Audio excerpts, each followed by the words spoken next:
వాట్సాప్లో గ్రూప్స్ ఉన్నాయి. ఈ గ్రూప్స్లో ఏ పార్టీ వాళ్ళే అనేది మనకు తెలుసు.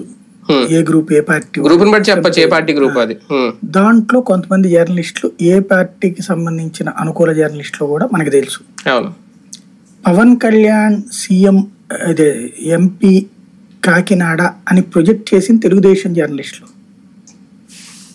దాన్ని అమిత్ షా చెప్పాడని ప్రొజెక్ట్ చేశారు. వాస్తవంగా అమిత్ షా అసలు ఆ మాట చెప్పలేదు ఎంపీగా పోటీ చేయమని, కానీ ప్రచారంలోకి తీసుకొచ్చింది వీళ్ళు. అమిత్ షాకి ఏం పని, ఊరా నిన్ను కేంద్రంలోకి తీసుకుంటామని చెప్పడానికి బేసిక్ గా అది ప్రచారం చేసింది వీళ్ళు. అలా చెప్తే పెద్ద వ్యూహం ఉన్నట్టు లెక్క. భారతీయ జనతా పార్టీ గేమ్ ఆడుతుంది అనుకోవాలి ఒకవేళ అన్ని ఉంటే మేబీ. ఒకవేళ బేసిక్ ఇష్యూ ఏంటంటే పవన్ కళ్యాణ్ నుంచి ఓట్లు కావాలి. అవును, పవన్ కళ్యాణ్ బలపడకూడదు. టీడీపీకి ఓట్లు కావాలి. టీడీపీలో గ్రౌండ్ లో సాధారణ సోషల్ మీడియా కార్యకర్త నుంచి చింతకాయల విజయ్ దాకా, సాధారణ గ్రౌండ్ లెవెల్ తెలుగుదేశం పార్టీ నాయకుడి దగ్గర నుంచి చంద్రబాబు దాకా అందరూ ఒక మాట అనుకున్నాక అదే రూట్ నడుపుతారు.